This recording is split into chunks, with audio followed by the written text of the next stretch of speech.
තාත්ති මේ ඇයි මේ සමහර ළමයි මේ හොරෙන් පාඩම් කරන්නේ මේ කාටවත් අහුවෙන්නේ නැති වෙන විදියට.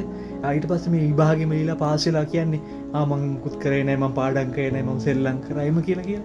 ඕකට පුත්තේ විවිධාකාර හේතු තියෙනවා. අපි ඉස්සරහම ගත්තොත් දැන් ඔයා පාඩම් කරනවා වා හොඳ මොඩකාරයෙක් කියලා ගොඩක් කට්ටිය දන්නවා. හරිද? ඊට පස්සේ තව එක්සෑම් එකක් කරනකොට උන් ඔක්කොම හිතන්නේ උඹ හොඳට පාස් වෙයි කියලා. ඒක ඇඩිෂනල් ප්‍රෙෂර් එකක් වෙනවා ඔයාට. ඒක නිසා ඔයා පාඩම් කරන බව හංගනවා. හරිද?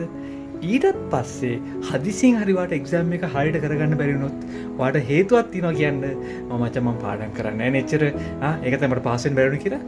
අන්න ඒ කාරණාවක් තියෙනවා. වක් කට්ටිය ඔය දේ කරන පුතේ නිකන් හරිම කූල් කියලා අංගවන්න කට්ටියට කිසිම එෆර්ට් එකක් නැතුව මූ හරිම ඉන්ටෙලිජන්ට් මූ හරි මොලකාරයි කියලා පෙන්වන්න අන්න ඒ හේතුවක් තියෙනවා.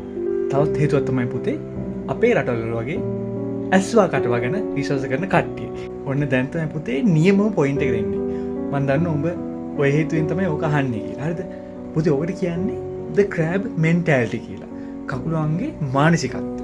ඔතනින් වෙන්නේ පුතේ පිරිසක් එකෙක් උඩට යනවා දැක්කොත් මට යන්න බැන්නම් උඩට යන්න බෑ කියලා කට්ටියම එකතු වෙලා ඌව පළයට ඇදලා ගන්නවා. නිකන් කකුලෝ ඉන්න බකට් එකක් ඇතුලේ වගේ. හරිද? ඉතින් ඔය හේතුවෙන් හින්දා පුතේ හොරෙන් පාඩම් කරලා එක්සෑම් එකට හොඳට ලියලා ගානට පාස් වෙලා යනවා. හරිද? ඔය එකෙක් ඔතන තව එකෙක් ඉන්නවා පුතේ.